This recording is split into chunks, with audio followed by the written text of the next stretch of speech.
but they don't want you armed. That's for damn sure. But worldwide famine as well. So we're talking about a lot of different things here. Climate change, World War III, supply chain collapse. I mean, at this point, the only thing missing is an alien invasion. But if I literally saw aliens in the sky at this point, I would not be surprised at all. I'd be like, oh, yeah, it's about time, right? A tweet from Bumba Kalat, 1984, ladies and gentlemen, warning, our entire global economic system is headed for systemic failure. Bankruptcies and defaults will spiral out of control. Supply chains will collapse. Shelves will go empty and cities will turn into war zones. Prepare now because 2023 will be worse than 2020 to 2022 combined. That is right, folks. And why can't the majority of people see through this BS? I mean, it's clear as day. Do people enjoy living a lie? Red pill or the blue pill? Now, this phrase originated in the movie The Matrix, but is often used as a label for whether someone is awake or not. In real life, we use the red pill or blue pill analogy. Most people are typically blue pill because people would rather live a lie than deal with the harsh realities of the truth. They don't want the red pill. They are comfortable and cozy living their lie. Once they awaken to what's really going on, like I'm sure a lot of you listening have, they'll realize that everything they have been told could have been a lie.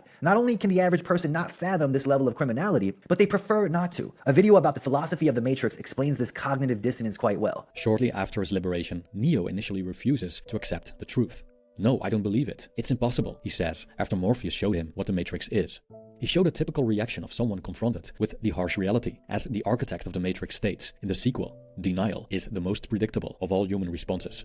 We can see this when, for example, we discover that one of our parents isn't our biological parent, or the person we consider our greatest enemy turns out to be our parent. In such cases, the truth carries such a magnitude that accepting it shakes one's identity to its very foundations. Such a massive shift in perception generally terrifies people. Neo asks Morpheus, "I can't go back, can I?" To which Morpheus answers, "But if you could, would you really want to?" Flat-out disregard of the truth is common. Many people prefer living in a safe bubble of lies to looking outside for the truth. Living in a cozy false reality can be pretty convenient and comfortable. You just have to remain ignorant of everything that could burst your bubble. So instead, you go along with the deceptive narrative of the herd, often amplified by mass media and entertainment. But we also see the opposite happening, like people opposing common knowledge, adopting a false truth. So truth, by and large, can be easily fabricated. Merriam-Webster provides a definition of truth that goes as follows: a judgment, proposition, or idea that is true or accepted as true. Morpheus' goal is to liberate the people from the Matrix, but he also realizes that as long as these people are part of the system, they're the enemy. First of all, because so-called agents protect the Matrix. These agents function a bit like a security program to keep Trojan horses and other malware out, and every human projection is potentially an agent.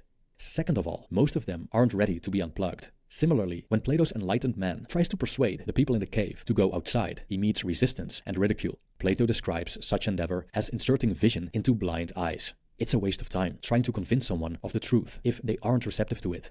Morpheus also states that many are so hopelessly dependent on the system that they'll fight to protect it. Similarly, Socrates asks if these people wouldn't kill the person offering them the truth about their existence. Nevertheless, Plato points to the philosopher's responsibility to act in the interest of the unenlightened ones, even if they're hostile, just as Neo, Morpheus, Trinity, and the other liberated humans do.